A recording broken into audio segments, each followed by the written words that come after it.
കോഴിവിലയും മുട്ടവിലയും പിടിവിട്ട് കുതിക്കുന്നു. മലയോരത്ത് കോഴിക്ക് കിലോയ്ക്ക് 190 രൂപയും മുട്ടയ്ക്ക് 8 രൂപയുമാണ്. വില വർധനവ് വ്യാപാരികളിൽ ആശങ്കയ്ക്കിടയാക്കുകയാണ്. കോഴിക്കും കോഴിമുട്ടയ്ക്കും വില കുതിക്കുകയാണ്. കഴിഞ്ഞ ഒരു മാസത്തിനുള്ളിൽ കോഴിക്ക് 50 രൂപയിലേറെ വർദ്ധിച്ച് 190 രൂപയിലെത്തി. മുട്ടയ്ക്ക് 6.50 എന്ന നിലയിൽ നിന്നും 8 രൂപയായി വർദ്ധിച്ചു.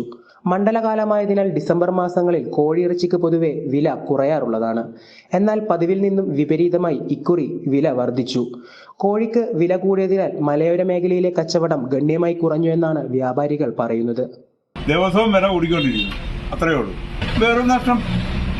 നമ്മൾ ദിവസം വന്ന് അത്യാവശ്യം കോഴിക്ക് ആവശ്യക്കാർ വരണമെങ്കിൽ നമ്മൾ തുറന്നു വെക്കാണ്ട് പറ്റുമോ? ആൾക്കാരെവിടെ ഒന്നോ രണ്ടോ കോഴിക്ക് ആൾ വരും, ഇത്രേ ഉള്ളൂ. മുട്ടയ്ക്ക് ഇപ്പോൾ 8 രൂപ കണ്ട 8 7 150 മേലെ പോയി ഇറക്കമില്ല.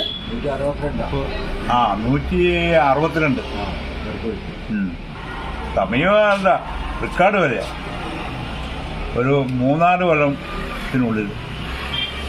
കോഴിക്കുഞ്ഞുങ്ങളുടെ വില കൂടിയതും പ്രാദേശിക ഉൽപാദനം ഇടിഞ്ഞതും മറ്റ് സംസ്ഥാനങ്ങളിൽ നിന്നുമുള്ള വരവ് കുറഞ്ഞതുമാണ് ഇറച്ചിക്കോഴിക്ക് ഡിമാൻഡ് വർദ്ധിക്കാൻ കാരണമെന്നാണ് വ്യാപാരികൾ പറയുന്നത്.